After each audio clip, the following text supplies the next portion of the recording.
शौनक जी पूछते हैं, ऐसा आप नारद जी क्यों कह रहे हो? ऐसा कहने का कारण क्या है? उन्होंने कहा कि प्रभु, मैं कलयुग में पृथ्वी पर घूमा, समस्त स्थान पर घूमा, और जब किसी महंत के, संत के आश्रम में गया तो हमें जिसके पास जितना धन दिखा वो उतना बड़ा संत दिखा। हमने पूछा कि आवाज कहां से आ रही है? कुछ लोगों ने जवाब दिया, मौनी बाबा के आश्रम से आ रही है। नाम है मौनी बाबा, और परंतु आवाज कहां से आ रही है? मौनी बाबा जी के आश्रम से। बोले, बड़े बड़े महल किसके दिख रहे हैं? भक्तों ने उत्तर दिया, इसी गांव में एक त्यागी जी महाराज रहते हैं। नाम है त्यागी जी, परंतु ये बड़ी बड़ी बिल्डिंग किसकी है? त्यागी जी महाराज की। कुछ लोगों ने पूछा, ये बच्चे किसके घूम रहे हैं? भक्तों ने बताया, ब्रह्मचारी जी के घूम रहे हैं। नाम है ब्रह्मचारी जी, और काम सब इधर उधर का है। तो वही पूछ रहे हैं कि हे प्रभु, ये जो गतिविधियां हैं ये बड़ी विडंबना हो गई है, तो हमें क्या करना पड़ेगा? कुछ हमें उपाय बता दीजिए। और उस उपाय का कारण क्या है? भगवान पूछ रहे हैं, कथम ब्रह्मां दीन मुखा कुतश्चिंता तुरो भवान त्वरितं गम्यते कुत्र कुतश्चा मग्नं तव। हे प्रभु, ये जो चिंता का कारण है ना, ये मैं व्यवस्थाओं को देख नहीं पा रहा हूं, समझ नहीं पा रहा हूं, इतनी पीड़ा को ग्रहण नहीं कर पा रहा हूं। और जब मैं नाना प्रकार से घूमते हुए वृंदावन की पावन धरा में गया, तो वृंदावन में जब पहुंचा तो एक युवती के बगल में दो बूढ़े पुरुष शयन कर रहे हैं, और उनका जो सांस है वो इतना तीव्र से चल रहा है महाराज, इतनी तीव्र से चल रही है कि जैसे मानो कोई तूफान आया है।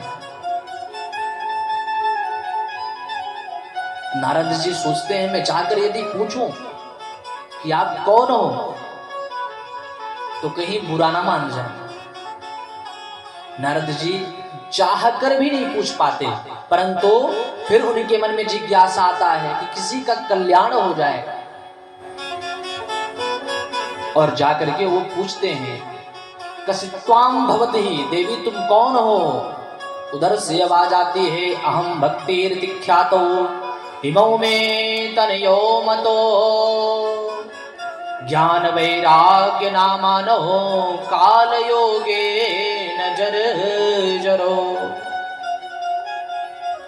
हे स्वामी, मेरा नाम भक्ति है, मैं कर्नाटक में मेरा जन्म हुआ, और महाराष्ट्र जैसे प्रदेश में मुझे खूब प्रेम मिला, गुजरात जैसे शहर में मैं बड़ी हुई, और कहीं कहीं मुझे प्रताड़ित भी किया गया। और जब मैं वृंदावन की धाम में आई तो यहाँ क्या हुआ कि मैं जो बूढ़ी थी मैं जवान हो गई, और मेरे जो पुत्र थे वो दोनों बूढ़े हो गए। प्रभु, ये कैसा हो गया? इसका कुछ उपाय बताइए। नारद जी कहते हैं कि मियां, समस्या जो आपकी है वो बहुत जटिल है, परंतु जितना भी हो सकेगा मैं जरूर करूंगा। वेद वेदांत घोषैश्च गीता पाठेर मुहुर मुहुर। वेद का पाठ, वेदांत का पाठ, गीता का पाठ बार बार नारद जी करते हैं, और जब वेद वेदांत का पाठ करते हैं तो ज्ञान वैराग्य खड़े होते हैं, और जैसे पाठ बंद करते हैं वैसे ज्ञान वैराग्य धम्म से गिर पड़ते हैं। भक्ति माता और डर गई, हे प्रभु, इसका कारण क्या है? ये ऐसा क्यों हो रहा है? नारद जी ने कहा, मैया आप परेशान मत हो, जब तक इस समस्या को मैं दूर नहीं कर दूंगा तब तक मैं यहां से जाने वाला नहीं हूं।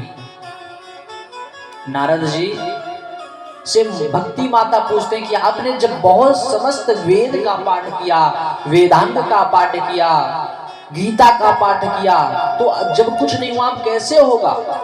नारद जी निराश होकर के चल रहे थे, इतने में भगवान सूर्य जी का आकाशवाणी हुआ। श्रीमद्भागवताख्योऽयं प्रत्यक्षं कृष्ण एव हि। सूर्य भगवान साक्षात वर्णन करते हैं कि आप नारद, आप इनके काल को, इनके जर्जर अवस्था को यदि दूर करना चाहते हो तो इनके लिए श्रीमद् भागवत का अनुष्ठान करो। अच्छा, श्रीमद् भागवत से नारद जी पूछते हैं, जब हमने समस्त वेद का पाठ कर दिया, वेदांत का पाठ कर दिया, शास्त्र का पाठ कर दिया, जब कुछ नहीं हुआ तो केवल भागवत से प्रभु क्या होगा? आकाशवाणी हुई कि प्रभु वेद जो है वो वृक्ष है, परंतु भागवत जो है वो पका हुआ फल है, इसलिए इनको भागवत की आवश्यकता। नारद जी ने सोचा भागवत तो करें, भागवत करने के लिए, कोई भी शुभ काम करने के लिए सदा भवानी दायिने पत्नियों की आवश्यकता होती है, और नारद जी के पास तो कोई पत्नी है नहीं, तो प्रभु मैं कथा कैसे श्रवण कर सकता हूं? भगवान ने कहा कि आप कथा श्रवण कीजिए। अच्छा प्रभु कथा श्रवण करें तो कैसे कथा श्रवण करें? कथा की व्यवस्था कैसी होनी चाहिए, और कथा का व्रत करने का जो उपाय है वो प्रभु कैसा है? सूर्य भगवान आकाशवाणी से कहते हैं कि सुंदर सा जैसे आपने मंच बनवाया है, इसी तरीके का मंच का वर्णन हो, और मंच के गतिविधियों से भगवान की कृपा के लिए भजन संध्या का आयोजन हो, भजनों के माध्यम से धर्मयुक्त की प्रचार प्रसार हो। अच्छा प्रभु जब ऐसा करें तो उसमें का उपाय क्या है? हमको उपाय बता दीजिए। भगवान ने कहा भोजन वोजन कर सकते हैं कि नहीं? प्रभु ने कहा पहले तो भोजन का कोई व्यवस्था नहीं, अगर आप सामर्थ्यवान हैं तो जो भागवत में वर्णन है महात्म्य में कि सबसे पहले तो आप हवा पी कर रहिए 7 दिन तक। तो हवा पी करके तो मुश्किल है कि नहीं है? एक कलयुग में कोई हवा पीकर तो रह नहीं सकता। अच्छा यदि हवा पीकर आप नहीं रह सकते हैं तो आप जल ग्रहण करके भागवत श्रवण करो, और जल भी ग्रहण करके मुश्किल है 7 दिन। एक दिन का व्रत रखो तो बढ़िया, फिर कुट्टू की कचौड़ी और आलू मटर की पकौड़ी चलती है, फिर भी दिक्कत हो जाती है। हाँ तो प्रभु जल पीकर के भी व्यवस्था नहीं है, तो भगवान ने कहा फिर घी पीकर रहो। तो घी पी करके 7 दिन कैसे? इंसान एक बार तो पी नहीं सकता, तो 7 दिन कैसे पी के रहेगा? भगवान ने कहा फिर फलाहार करके रहो, और यदि फलाहार करके भी तृप्ति ना मिले तो फिर चकाचक भोजन ग्रहण करो, इसमें कोई संशय नहीं है। क्यों नहीं है? क्योंकि जब चित्तस्ते महातुभ्यं वाससिं प्रतिकंठके, जब आपका चित्त ही शांत नहीं रहेगा तो आपका मन कहां रहेगा? भगवान ने कहा जिसमें आपकी व्यवस्था बने, कोई भी पूजन, कोई भी पाठ, कोई भी यज्ञ, कहीं ऐसा शास्त्र में वर्णन नहीं है कि आप केवल फलाहार करके ही रहिए। जिसमें आप तृप्त रहिए उसी चीज को ग्रहण करके आप करिए, परंतु कथा श्रवण करिए। और जब कथा श्रवण करेंगे तभी आपकी जीवन की गतिविधियां दूर होंगी।